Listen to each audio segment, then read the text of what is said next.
Hello and welcome to today's video. If you're a Christian or if you're curious about what Christianity teaches, you might wonder what are the key principles to live by. Today, we're going to explore the 5 do's and don'ts of Christianity. These are foundational guidelines that every Christian should follow to live a life that honors God and reflects His love. We'll also look at some Bible verses that support each point. The first and most important do of Christianity is to love God with all your heart. This commandment is the foundation of our faith. Jesus said in Matthew 22 verses 37 to 38, "Thou shalt love the Lord thy God with all thy heart, and with all thy soul, and with all thy mind."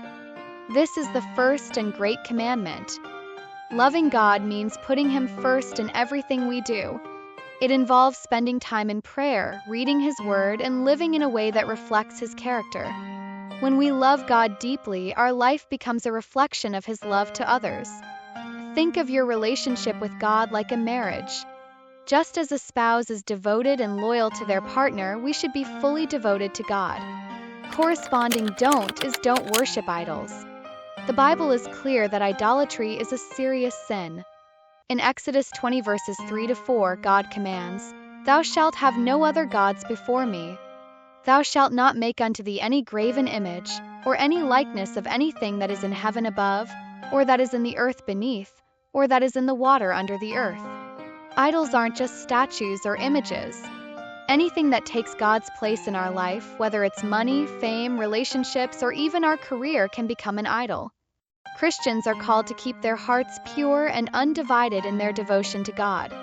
Imagine trying to navigate with 2 different maps at the same time. It's confusing and ineffective. Likewise, you can't serve God and idols at the same time. The second do is to love your neighbor as yourself. Jesus teaches this in Matthew 22 verse 39, "And the second is like unto it, thou shalt love thy neighbor as thyself." This commandment is about showing kindness, compassion, and empathy to those around you. Loving your neighbor means treating others with respect and care, regardless of their background, beliefs, or actions. It's about seeing others as God sees them, as valuable and worthy of love. Think of the Good Samaritan, Luke 10 verses 30 to 37, who helped a man in need without expecting anything in return. That's the kind of love we're called to show. On the flip side, a key don't is don't judge others. Jesus said in Matthew 7 verses 1 to 2, "Judge not, that ye be not judged. For with what judgment ye judge, ye shall be judged, and with what measure ye mete, it shall be measured to you again." Judging others harshly or unfairly is contrary to the love and grace God has shown us.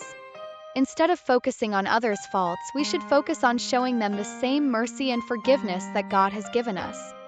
Picture trying to remove a speck from someone's eye while you have a plank in your own. It's impossible and hypocritical.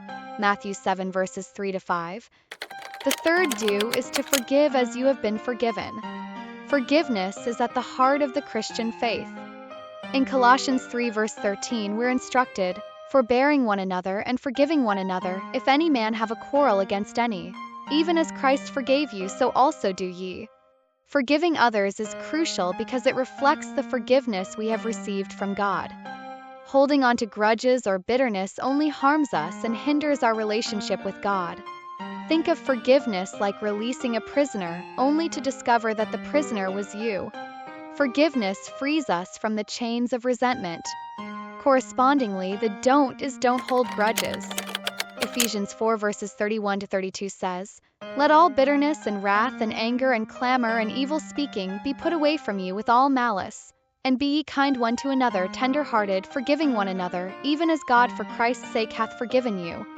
Holding grudges leads to bitterness, which poisons our hearts and relationships. As Christians, we're called to let go of the past and embrace the peace that comes from forgiveness. Imagine carrying a heavy backpack full of rocks. Each grudge is a rock. The longer you hold on to them, the heavier and more burdensome they become. The fourth do is to share the gospel with others. Jesus gave the Great Commission in Matthew 28 verses 19 to 20. "Go ye therefore and teach all nations, baptizing them in the name of the Father, and of the Son, and of the Holy Ghost, teaching them to observe all things whatsoever I have commanded you." Sharing the good news of Jesus Christ is a responsibility for every believer. It's about telling others about God's love and the salvation available through Jesus. Think of it as having the cure for a disease. If you knew the cure, you'd want to share it with as many people as possible. The related don't is don't be ashamed of your faith.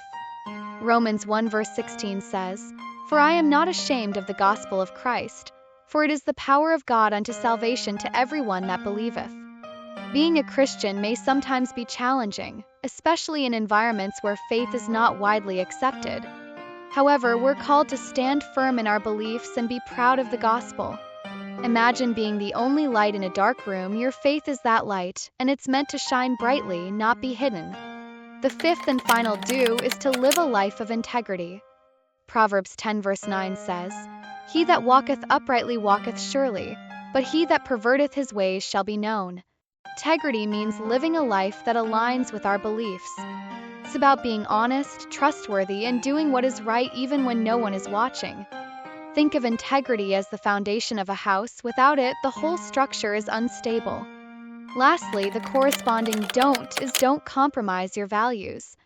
Romans 12 verse 2 advises, "And be not conformed to this world, but be ye transformed by the renewing of your mind, that ye may prove what is that good and acceptable and perfect will of God." It's easy to be influenced by the world around us, but Christians are called to stand firm in their faith and not compromise their values for the sake of fitting in or pleasing others. Picture a tree with deep roots. It stands firm even when the winds of change blow. In summary, living a Christian life involves loving God and others, forgiving as we have been forgiven, sharing the gospel, living with integrity, and standing firm in our faith. At the same time, we must avoid idolatry, judgment, holding grudges, being ashamed of our faith, and compromising our values.